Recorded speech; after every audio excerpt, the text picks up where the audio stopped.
여러분은 앞으로 우리가 살아가는 이 세상이 점점 더 살기 좋은 세상이 될 것 같습니까? 아니면 점점 힘든 세상이 될 것 같습니까? 잘 모르면 이제 우리가 살아왔던 옛날과 비교를 해서 지금이 더 살기 좋은 세상이 됐습니까? 아니면 더 살기 힘든 세상이 됐습니까? 예, 좋은 세상이 됐다고 우리 장로님 말씀하셔요. 예, 한때 우리는 교육을 통해서 무지한 사람들이 계몽되고 또 과학 문명이 발달하면서 또 의학이나 또 기계의 발달로 우리가 편리하고 또 건강하게 오래 사는 세상이 돼서 마치 유토피아가 올 것처럼 생각하는 낙관주의가 팽배했던 시절이 있었습니다. 근데 막상 그런 시대가 오고 나서 보니까 인간은 더 비인간화되고 여러 가지 과학 문명이 가져온 부작용들로 인해서 이게 꼭 좋은 것만은 아니구나.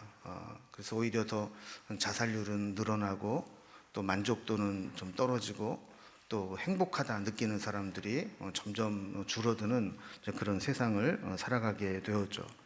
그래서 이렇게 살다 보면 정말 우리 미래가 어떻게 될까 이런 암울하게 생각하는 비관주의도 함께 공존하고 있습니다.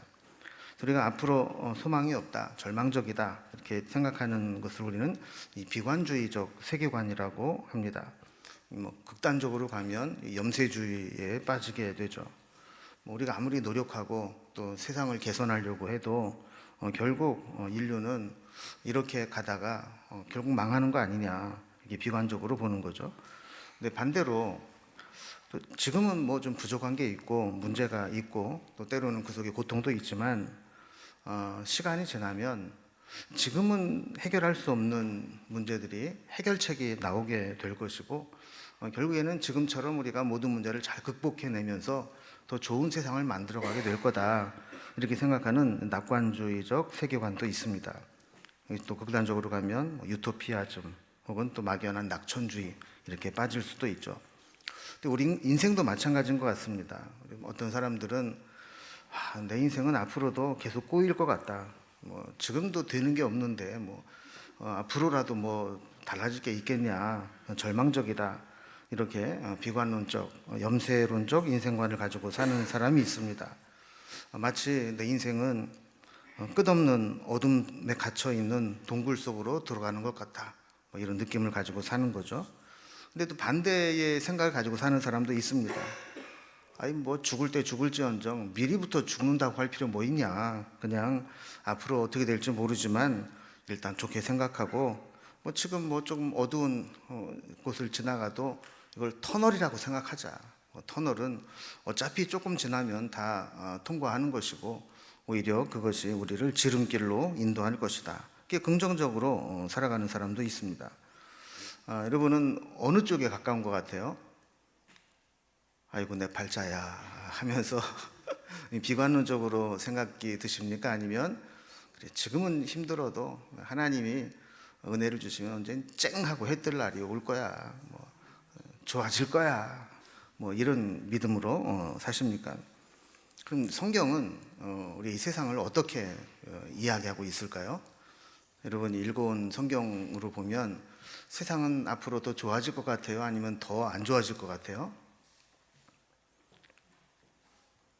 무슨 근거로 그렇게 말씀을 하세요? 성경에는 지금은 고통스럽고 힘든 일이 있지만 우리 미래에는 영광스러운 소망이 있다 이렇게 우리에게 가르쳐주고 있습니다. 그래서 때로는 현실을 보면 좀 부정적이고 비관론적이죠.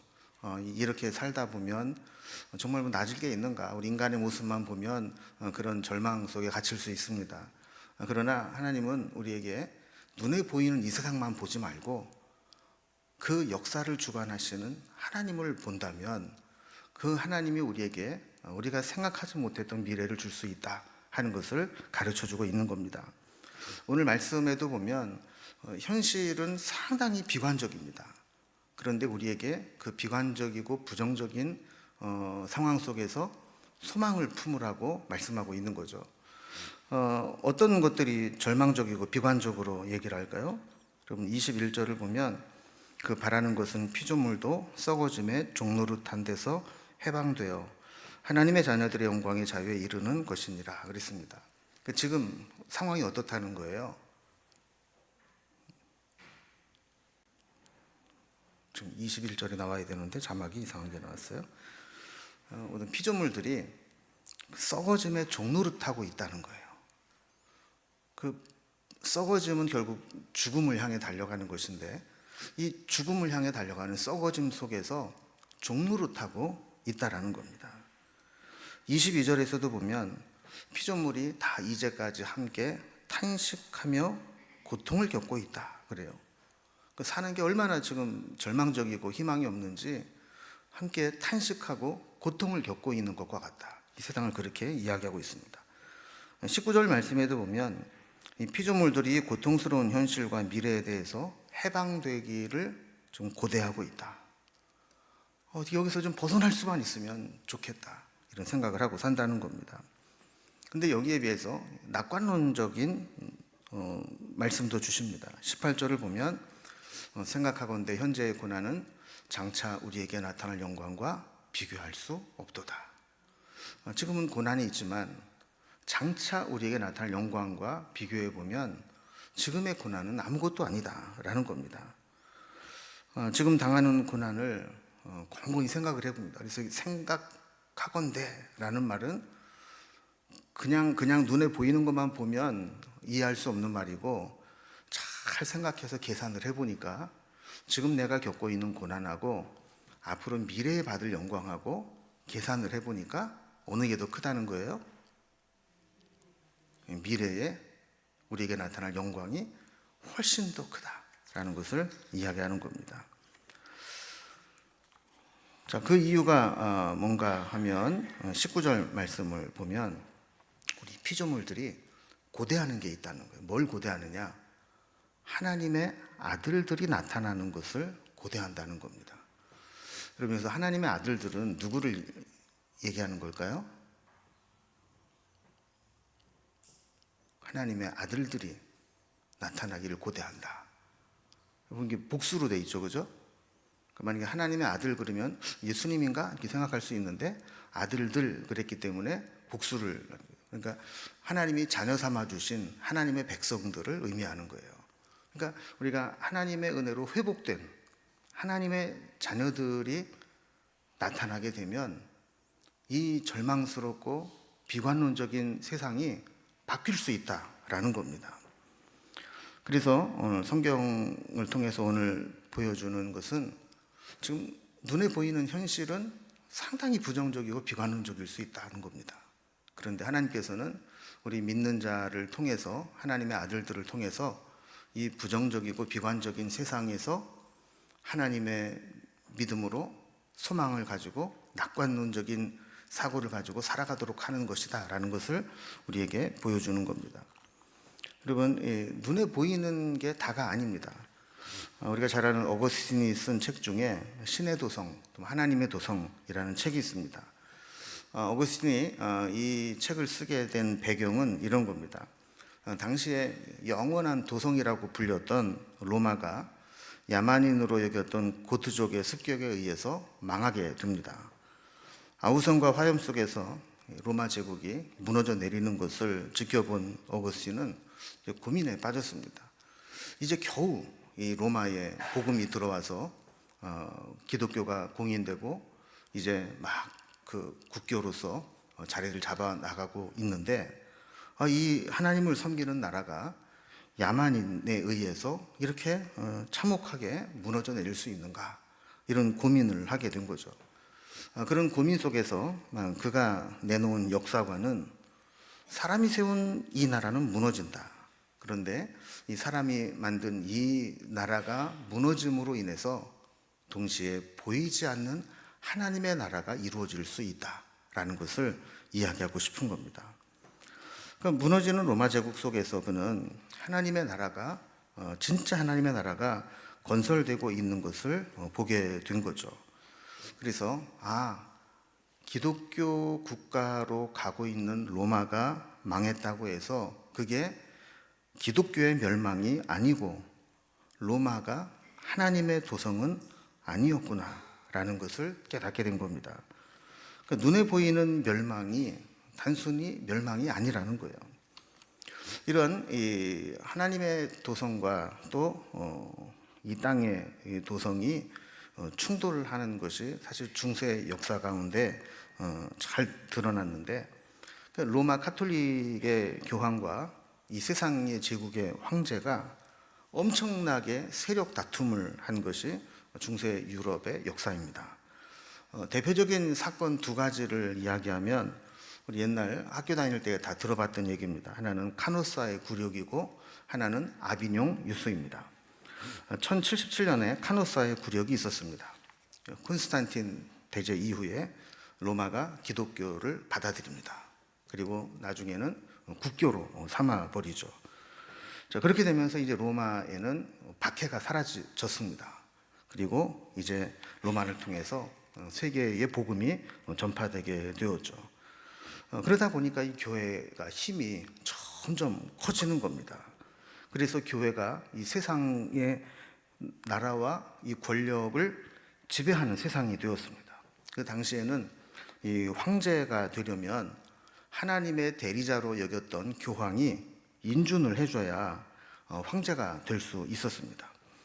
그런데 이 교황 그레고리 7세 때 독일의 헨리 4세가 마음에 안 들었는지 이 황제로 임명을 해주지 않은 겁니다. 그러니까 이 헨리 4세가 황제로 임명을 받기 위해서 이 카노사에 있는 이 교황의 그레고리를 찾아가서 3일 동안 그 추운 날 맨발로 그 눈발을 맞으면서 석고대죄 하듯이 그렇게 요청을 했던 사건이 있었죠. 그래서 이때는 교회가 완전히 이 세상의 권력을 압도하던 그런 시기였습니다. 자, 그러다가 이 상황이 역전되는 중대한 사건이 있었습니다. 1309년 프랑스 황제에 의해서 로마에 있었던 교황청이 강제로 프랑스에 있는 아비뇽으로 옮겨가게 된 겁니다. 로마의 철옹성 같은 교황청 속에서 세력을 유지하려고 하고 있을 때 너무 꼴보기 싫은 겁니다. 그래서 황제가 이 교황들을 붙잡아 가고 너 이제부터 우리나라 프랑스 안에 그 아비뇽 여기에서 니들 교황청 해. 그래가지고 다 끌고 가버린 거예요. 자, 이렇게 되다 보니까 이제 이것을 이제 아비뇽 유수라고 이렇게 부르게 되는데, 이제 이번에는 국가가 교회를 장악하던 시대가 된 거죠. 우리는 역사적으로 이런 것들을 보게 되면서 이 교회가 세상과 결탁을 하게 되면 교회는 어떤 힘을 갖고 권력을 갖는 것처럼 보이지만 점점 세속화되어져 가고 겉으로는 종교적인 국가로 발전하는 것처럼 보이지만 결국에는 그 속에서 진짜 하나님의 나라가 이루어지는 것이 아니다라는 것을 보여주고 있다라는 겁니다. 그래서 보이는 세속적인 나라가 오히려 무너질 때 이 무너짐을 통해서 보이지 않는 하나님의 나라가 세워질 수 있다라는 것을 지금 강조하고 있는 거죠. 그럼 제가 이제 청년 때만 하더라도 막 민족 복음화 운동이 일어나고, 그때는 그냥 민족 복음화의 꿈을 꾸면서 막 기도하고, 그래서 저도 목회를 하고 막 이렇게 했거든요. 그래서 꿈이 뭐냐? 기독교 국가, 이 나라가 기독교 국가가 돼서 세계 선교를 감당하는 그런 나라가 되면 좋겠다. 그리고 그런 나라가 될 줄 알았어요. 그래서 야, 진짜 이 나라가 그냥 모든 가게마다 다 교회가 다 붙어 있고 들어가면 전부 장로님, 권사님, 집사님들이 다 장사를 하고, 또 믿는 사람들이 정직하게 살아가면서 이 세상을, 이 사회를 막 이끌어가고, 그러면 이 나라가 정말 행복한 나라가 될 거다, 이런 꿈을 가지고 살아왔는데, 그 역사를 보면 그렇게 기독교인이 많은 국가가 되는 것하고 정말 하나님의 나라가 임하는 것하고는 반드시 같은 것은 아니더라라는 것을 보여주고 있다는 거죠.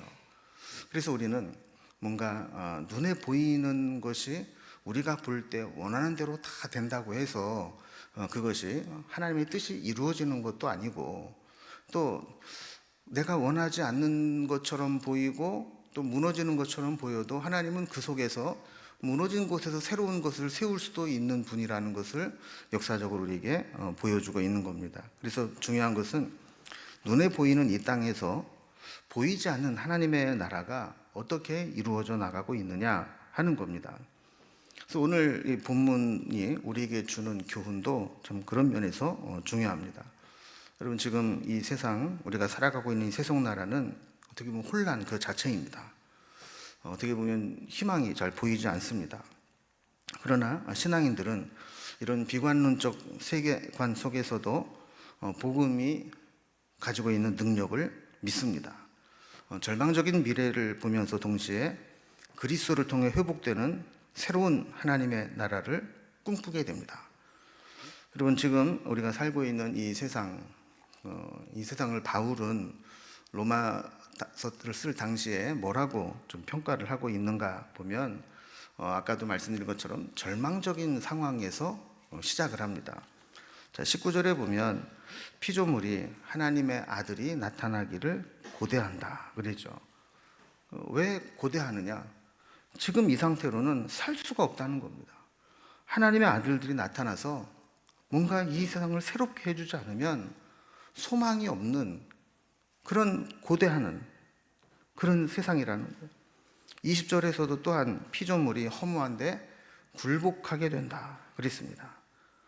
이것은 굴복하게 하시니로 말미암이라 그랬는데, 하나님께서 이 세상의 모든 피조물들의 운명을 우리 인간의 손에 맡기셨다는 거예요.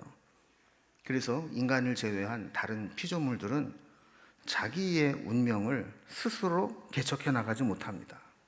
어떻게 보면 이 세상 자연 만물은 인간에 의해서 결정됩니다. 그 사람이 관리를 잘하고 아끼고 상생하고 이러면 피조물들이 잘 보존되고 번성할 수 있습니다. 그런데 사람들이 막 파괴하고 약탈하고 함부로 대하면 탄식하고 허무함에 굴복하고 썩어짐에 종노릇하게 된다라는 겁니다.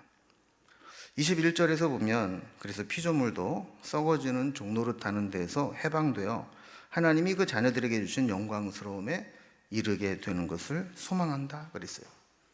그러니까 이제 의인화해서 표현을 한 건데, 피조물들이 가만히 보니까 사람들이 저렇게 죄악 가운데 빠지고 저렇게 세속화되고 저렇게 망해가는 길로 가다가도 예수님을 만나고 하나님의 자녀가 되고 나니까 그 인생이 완전히 새로워지는 것을 피조물들이 봤다는 거예요.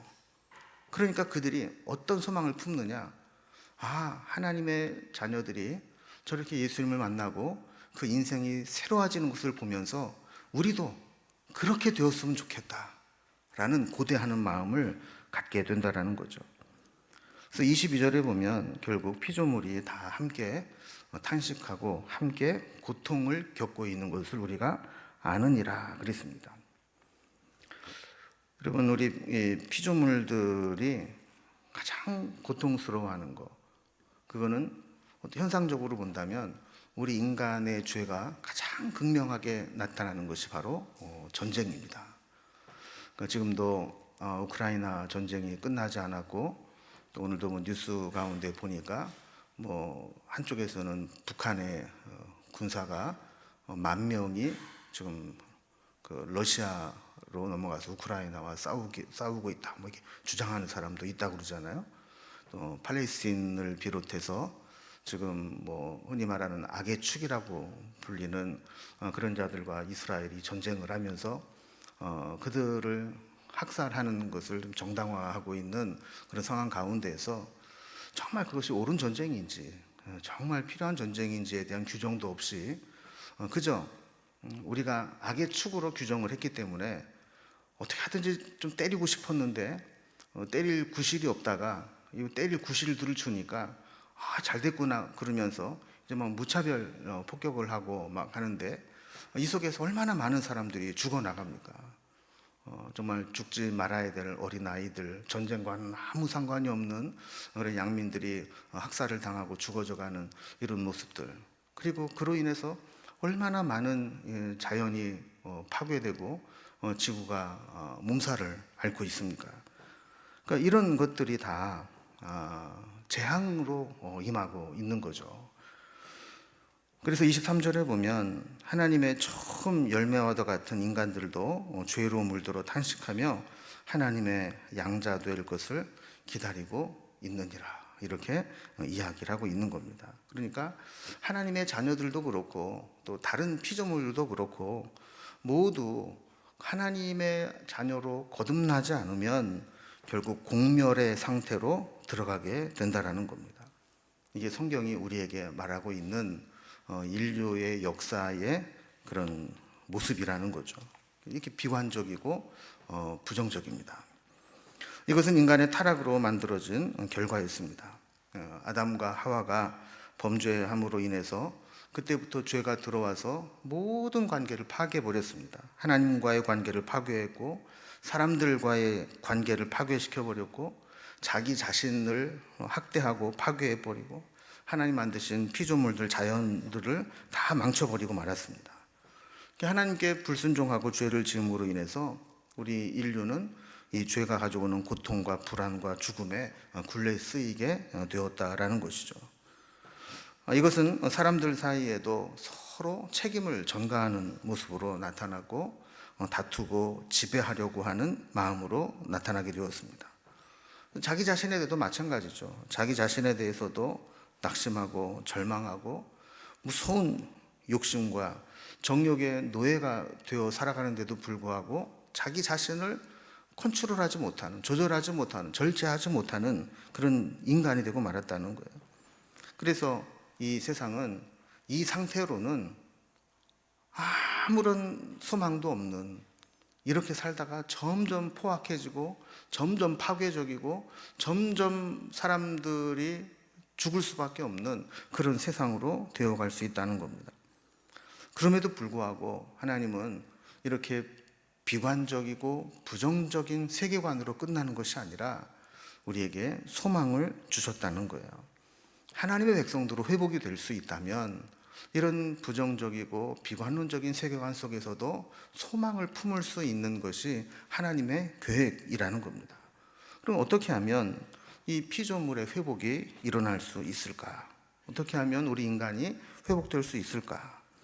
탄식하고 고통스러운 이 세상을 살아가면서도 우리는 하나님의 나라를 꿈꾸고 완성해 나가는 소망을 품고 살아갈 수 있을까?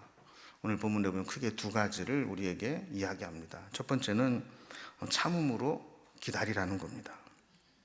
25절을 보면 만일 우리가 보지 못하는 것을 바라면 참음으로 기다릴지니라 그랬습니다. 여러분, 참음으로 기다려라. 이게 뭐냐면 인내함이 필요하다라는 거죠. 그런데 여러분, 우리가 사실 참는 게 쉽지 않아요. 여러분, 우리나라는 원래 잘 참는 민족이었습니다. 그래서 우리가 마늘만 잘 먹고 버텨도 뭐 곰이 인간이 된다, 이런 그 민족 신화를 가지고 있을 정도로, 그러면 100일 동안 햇볕을 안 보고 쑥과 마늘만 먹고 동굴 속에서 어떻게 견뎌냅니까?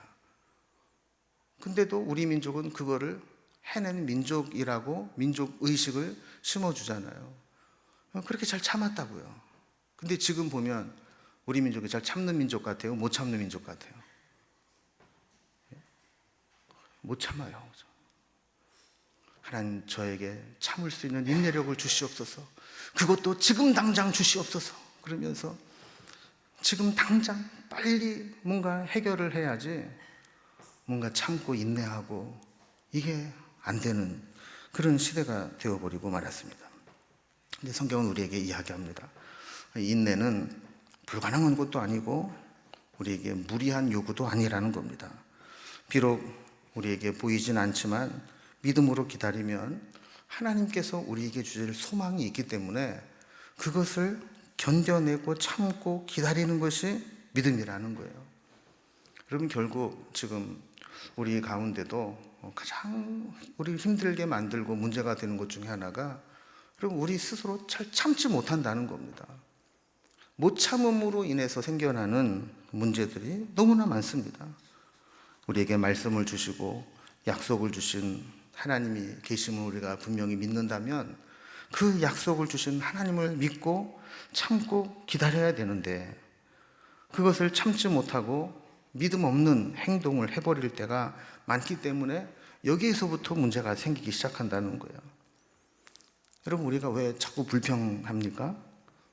우리가 하나님의 선하심을 온전히 믿고 기다리지 못하기 때문입니다. 나는 이 문제가 빨리 해결되면 좋겠는데 하나님은 자꾸 뜸을 들이시는 거예요. 나는 내 생각대로 이렇게 확 돼버렸으면 좋겠는데 좀 돌아가는 상황을 보니까 내 뜻과 정반대로 계속 흘러갑니다. 그러니까 우리는 불평하고 원망합니다. 그러면 옛날에는 이런 일이 생길 때마다 사람들은 기도했어요. 하나님 앞에 기도하면서 참을 수 없는 그 상황 가운데서 하나님 앞에 참게 해달라고, 은혜를 달라고, 견디게 해달라고 그랬는데 점점 더 참지 못하는, 여러분, 우리가 요즘에 왜 쉽게 낙심하고 절망합니까? 하나님을 온전히 믿고 신뢰하지 못하기 때문입니다. 그래서 하나님의 때를 기다리기보다는 그저 내 마음에 원하는 대로 하는데 이 내 마음에 원하는 대로 하는 것들이 불신앙적일 때가 많이 있다라는 거예요. 여러분, 항상 우리는 우리 마음속에 생겨나는 이런 본능과 욕구가 하나님의 뜻과 항상 일치하지 않을 수 있습니다. 오히려 반대로 갈 때가 있습니다. 그래서 하나님의 나라를 소망하는 자는 참음으로 기다려야 된다라는 권면을 주고 있는 겁니다. 그러면 우리가 무조건 참으라 그러면 되는가? 사람은요, 참는데도 한계가 있는 거예요. 그냥 무식하게 참으면 병이 나고 나중에 눌렸던 것이 한꺼번에 폭발하게 돼 있습니다. 그럼 어떻게 우리가 참고 견딜 수 있는가? 18절 말씀이 우리에게 참을 수 있는 그런 중요한 도전을 줍니다. 생각하건대 현재의 고난은 장차 우리에게 나타날 영광과 비교할 수 없도다. 저는 이게 예전 성경이 훨씬 더 와닿는데요. 옛날 예전 번역에는 여기에는 없는 부사가 하나 있어요. 혹시 옛날에 성경 한번 하셨던 분 기억나는 분 계세요? 현재의 고난은 장차 우리에게 나타날 영광과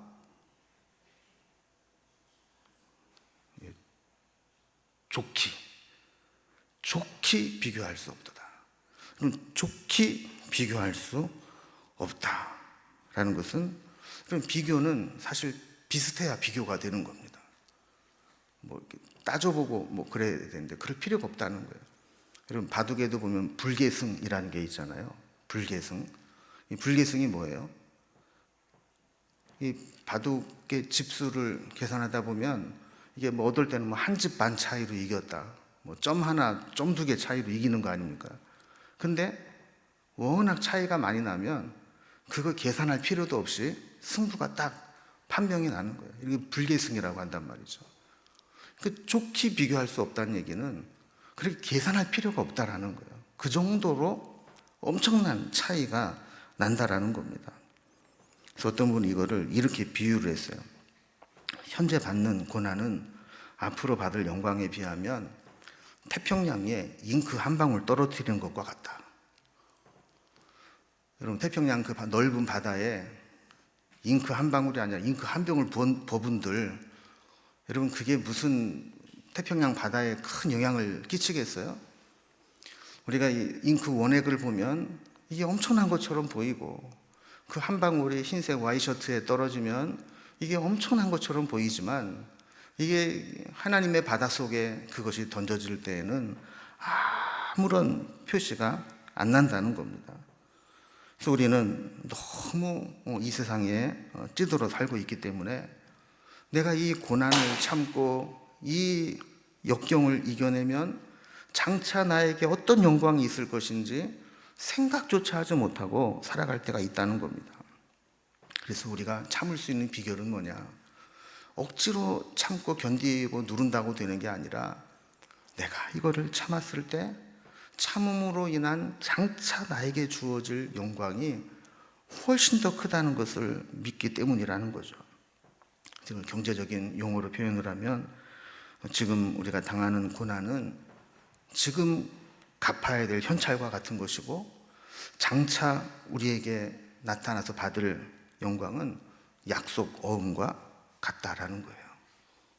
요즘 이제 약속 어음 잘 안 쓰지만 옛날에는 약속 어음 맡겨놓고 돈 빌려 쓰고 막 그랬잖아요. 그러면 여러분 어때요? 현금은 지금 가치가 있는 겁니다. 근데 약속 어음은 언제까지 주겠다라고 하는 종이 쪼가리 아닙니까? 그러면 이게 약속 어음을 발행한 사람이 믿을 만한 사람 같으면 그 가치가 높아지지만 그게 위험한 사람 같으면 만약에 그 사람이 부도를 내버리면 이거는 휴지 조각에 불과한 거예요. 그래서 웬만하면 조금 덜 받아도 현금으로 받고 처리하는 게 낫지, 리스크 감수하면서 약속어음 받아놨다가 그게 만약에 몇 달짜리 어음을 받아놨는데 그 중간에 무슨 일이 일어날 줄 아느냐는 거예요. 근데 그게 꼭 우리의 고난과 영광과 같다라는 거죠. 그래서 고난은 어때요? 지금 우리가 우리의 고통을 지불해야 되는 거예요. 그 고통스러운 현실을 겪어내려면 그 힘든 시간을 값을 지불해야 되는 겁니다. 그런데 앞으로 장차 이 고난을 이겨냄으로 얻을 영광은 하나님이 언제 주실지 모르는 약속 어음과 같은 거예요. 그 사람들이 에휴, 장차 영광은 무슨 왜 영광? 지금 당장 힘들어 죽겠는데 이러면서 그냥 내가 하고 싶은 대로 그냥 다 해버리고 장차 얻을 영광을 포기하는 경우가 있다라는 겁니다. 여러분, 예수님께서 왜 십자가의 그 무시무시한 고통을 참으실 수 있었을까요? 그것은 예수님께서 십자가를 지심으로 인해서 앞으로 그를 믿는 자들이 구원받을 것을 보셨기 때문인 거죠.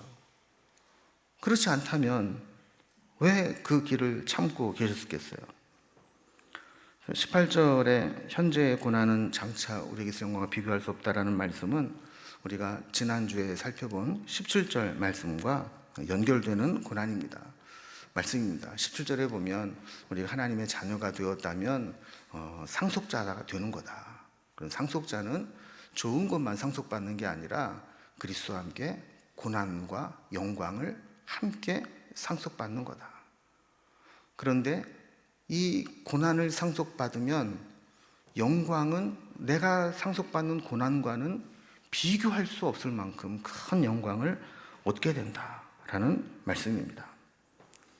우리는 이것을 믿을 때 참고 견딜 수 있습니다. 지금 당장 이 고난으로 인한 아픔이 있고 힘듦과 고통이 있지만 그러나 소망 가운데 인내할 때 우리에게 주시는 그런 영광이 있는 겁니다. 우리는 사실 이 고난을 받고 싶어도 우리 고난을 주는 사람이 없습니다. 믿음을 가지고 살아가는데 믿음 때문에 고난을 받는 사람은 별로 없습니다. 대부분 내가 고난이 있다 하는 것은 내가 잘못한 것에 대한 대가를 받는 경우가 많이 있는 거죠. 근데 우리가 내가 잘못한 것에 대한 고난을 참아도 우리는 참 잘 견디는구나 이런 칭찬을 받아요. 또 성경에는 애매한 고난도 있다고 그러잖아요. 이게 뭐냐면 내가 그런 고난을 받을 만한 일을 안 했는데도 불구하고 어쩌다 보니까 상황이 그렇게 고난을 받게 되는 경우도 있다는 거예요. 그런 자들이 잘 참으면 칭찬을 받는다 그랬어요. 그런데 만약에 믿음을 위해서 고난을 당하고 불이익을 당하면 그거는 비교할 수 없는 상급과 영광이 있다라는 겁니다. 사도 바울은 그것을 알았기 때문에 자기 몸에 그 예수의 흔적을 가지고 있다 그랬어요. 그의 인생 속에, 그의 몸 속에는 예수님 때문에 당한 고난과 영광의 상처들이 있었다는 거죠. 그래서 옛날에 막 부흥 강사 목사님들이나 큰 교회를 목회하셨던 분들은 대부분이 폐렴 같은 거를 앓았어요. 그래서 막 그러다 나중에는 뭐 간암 이런 거 앓고 그러다가 암으로 죽다 살아나가지고 다 생을 막 포기할 상황에서 기도하고 막 고침 받아서 막 불을 받고 능력을 받고 이랬다고 막 간증하시는 목사님들이 많이 계셨어요. 그 우리 몸에 그분들은 흔적을 가지고 있는 거죠. 내가 주를 위해 목회를 하다가 이렇게 죽을 병에 걸렸는데 하나님이 이걸 고쳐주셔서 내가 새 생명을 얻었다. 그러니까 이제 뭐 내가 덤으로 사는 인생인데 내가 이제부터 뭐가 아까우랴 그러면서 살았단 말이죠. 여러분, 이게 얼마나 귀한 간증입니까? 저는 우리도 주님 앞에 섰을 때 주님, 제가 주님 사랑해서 이 세상에서 이렇게 손해보고 살았습니다.